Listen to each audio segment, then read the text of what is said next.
नमस्कार साथियों, मैं आपका साथी अनिल गुर्जर। साथियों, आज के इस वीडियो में हम बात करेंगे विद्यांजलि पोर्टल पर डिमांड दर्ज करने के संबंध में।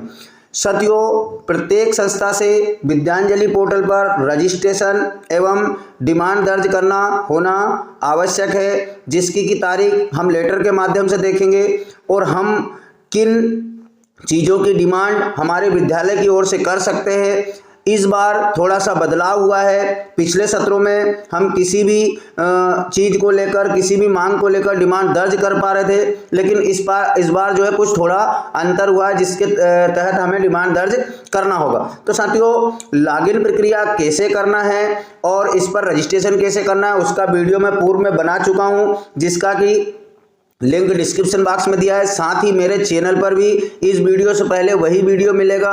तो जिन शिक्षक साथियों ने मेरा चैनल सब्सक्राइब नहीं किया है, वो प्लीज़ चैनल सब्सक्राइब कर लीजिए, ताकि जो है चैनल पर जाकर आप उस लॉगिन प्रक्रिया के वीडियो को देख सके। आज के इस वीडियो में हम बात करेंगे इंफ्रास्ट्रक्चर डिमांड के संबंध में कि हम किन किन चीज़ों की डिमांड कर सकते हैं। तो पहले मैं थोड़ा सा लॉगिन प्रक्रिया बता देता हूँ आपको।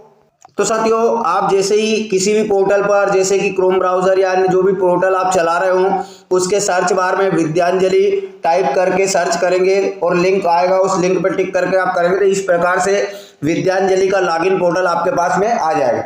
इसमें लॉगिन के दो ऑप्शन है, एक लॉगिन विद ओटीपी और नीचे पासवर्ड। तो साथियों, आप चाहो तो जो फॉरगेट पासवर्ड नीचे लिखा देख रहे हैं, आप यहां से जाकर के पासवर्ड भी बना सकते हो या सीधे लॉगिन विद ओटीपी से भी क्लिक कर सकते हो। तो साथियों, मेरे पास पासवर्ड है, इसलिए मैं पासवर्ड से लॉगिन करूंगा। लॉगिन विद ओटीपी करने के लिए आपको क्या करना होगा कि ऊपर जब आप यहां पर डाइस कोड डालेंगे तो डाइस कोड के बाद लॉगिन विद ओटीपी पे क्लिक करना।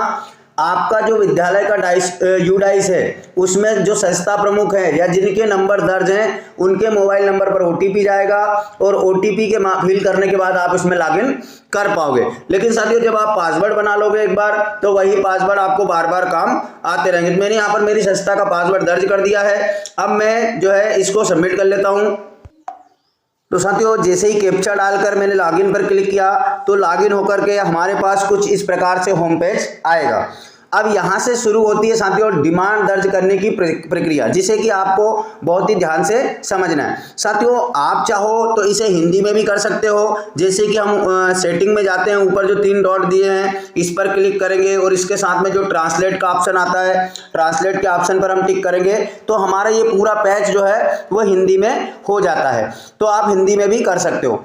अब साथियों, हमें क्या करना है कि किस ऑप्शन से यहाँ पर डिमांड दर्ज करना है और कौन कौन सी डिमांड दर्ज होगी। तो साथियों, इससे पूर्व क्या हुआ कि जिले की तरफ से, जिले को पहले जो है आदेश हुए थे कि आप अपने जिले में कोई सी भी ऐसी आवश्यकताएं दर्ज कीजिए जिस पर कि पूरे क्षेत्र के विद्यालय काम करेंगे। तो जैसे कि मैं मेरे जिले का यहाँ पर देखता हूँ कि हम कौन से आवश्यकता पर डिमांड दर्ज कर सकते हैं। तो इसमें जो तीसरे नंबर का ऑप्शन है, परियोजना की आवश्यकता, ये जो तीसरे नंबर का ऑप्शन है परियोजना की आवश्यकता, इस पर हम टिक करेंगे। तो जिन शिक्षक साथियों को इंग्लिश में चाहिए वो इंग्लिश में कर सकते हैं और जिनको हिंदी में चाहिए वो हिंदी में कर सकते हैं। तो हम परियोजना की आवश्यकता वाले ऑप्शन पर टिक करेंगे। तो साथियों, यहाँ पर जो चौथे नंबर का हमारा ऑप्शन था परियोजना की आवश्यकता, जब हमने उस पर टिक किया तो यहाँ पर कुछ इस प्रकार से ऑप्शन सामने ओपन हुए, जिसमें परियोजना आवश्यकता सूची, अगर हम इंग्लिश की बात करेंगे तो उसमें रिक्वायरमेंट का आएगा। मैं आपको इंग्लिश में बता देता हूं यहाँ पर जो है इसको ट्रांसलेट करके। तो साथियों, इंग्लिश हिंदी दोनों में आप बहुत ही आसानी से कार्य कर सकते हैं। आपको जैसा सूट लगे वैसा कर सकते हैं। इंग्लिश में प्रोजेक्ट रिक्वायरमेंट के नाम से ऑप्शन है चौथे नंबर का।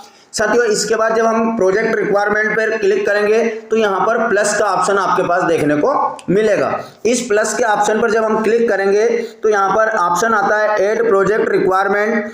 इसमें नीचे देख रहे हैं आप select project theme.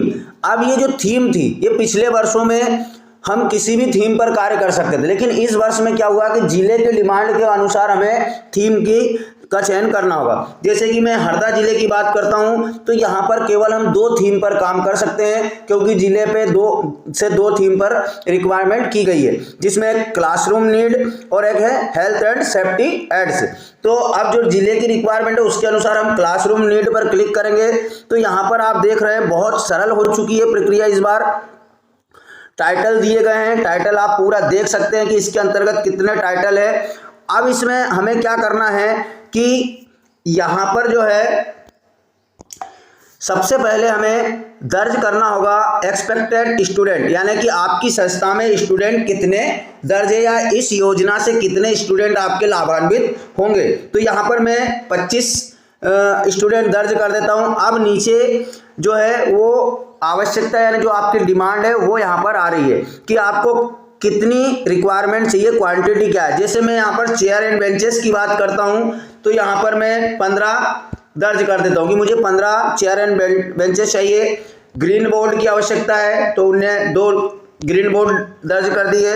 Science and maths किस्त जो भी यहाँ पर है, टेबल की बात आ रही है तो टेबल दर्ज कर देते हैं। Text book, white board, 2 white board दर्ज कर देते हैं। इस प्रकार से हम जो है इसको दर्ज कर सकते हैं। अब इसमें यहाँ पर 2 प्रकार की चीजें आ रही है, सेव एंड पब्लिश और सेव एंड ड्राफ्ट। यहाँ सेव एंड ड्राफ्ट पे अगर आप क्लिक करोगे तो आपका आवेदन सेव हो जाएगा लेकिन पब्लिश नहीं होगा। लेकिन आपको यहाँ पर सेव एंड पब्लिश जब करोगे तब आपकी रिक्वायरमेंट जो है लोगों के पास जाएगी। तो हम यहाँ पर सेव एंड पब्लिश पर क्लिक कर देते तो आप देखेंगे कि आपकी जो एक रिक्वायरमेंट है वो यहाँ पर देख पाएंगे कि हमारी एक रिक्वायरमेंट जो है सेव एंड पब्लिश हो चुकी है। तो इस प्रकार से आप आसानी से जो अपने विद्यालय से रिक्वायरमेंट दर्ज कर सकते हैं। और इसकी तारीख साथियों 11 से 20 तारीख है, 10 से 20 तारीख के बीच में इसमें प्रत्येक विद्यालय से पूरा कार्य होना है। और इसमें इस बार बहुत सरल तरीके से कार्य को किया गया है। आप जब एक डिमांड डाल सके उसके बाद दूसरी डिमांड भी यहाँ पर दर्ज कर सकते हैं। हेल्थ एंड सेफ्टी पे दर्ज कर सकते हैं, यहाँ पर वही चीज डालेंगे जो है एक्सपेक्टेड स्टूडेंट, उसके बाद में आपको क्या चाहिए उस चीज को आप यहाँ पर इसमें डाल सकते हैं। तो साथियों इस प्रकार हमने डिमांड दर्ज कर दी है। अब अगर हम चाहें कि क्या इन डिमांड्स को बदल सकते हैं या फिर क्या और इन थीमों पर डिमांड डाल सकते हैं तो हम दोबारा से खोल के देखेंगे। और यहाँ पर देख रहे हैं आप क्लासरूम नीड, तो क्लासरूम नीड यहाँ से फ्रीज हो चुका साथियों। अब आप इसमें डिमांड नहीं डाल सकते, मतलब कुल मिलाकर के आपको एक ही बार में जितनी डिमांड देना है वो देना है। दूसरा हम देख सकते हैं हेल्थ एंड उस पर, तो उसमें भी आप जो है डिमांड को दोबारा नहीं डाल पाएंगे। तो एक बार में आपको जितनी डिमांड्स देना है वो आप दे सकते हैं, इसके बाद आप जो है डिमांड उसमें दर्ज नहीं कर पाएंगे। साथियों आशा है आपको जानकारी समझ आई होगी। तो प्लीज वीडियो को लाइक कीजिएगा, अपने साथी शिक्षकों तक शेयर कीजिए ताकि इस व्यवहित समय सीमा में कार्य को पूर्ण कर सके। तो साथियों कार्य सीमा 10 से 20 तारीख के बीच में है, वीडियो शेयर जरूर कीजिएगा। तो धन्यवाद साथियों, मिलते हैं इसी प्रकार की नई जानकारी के साथ अगले वीडियो में, तब तक के लिए जय हिंद।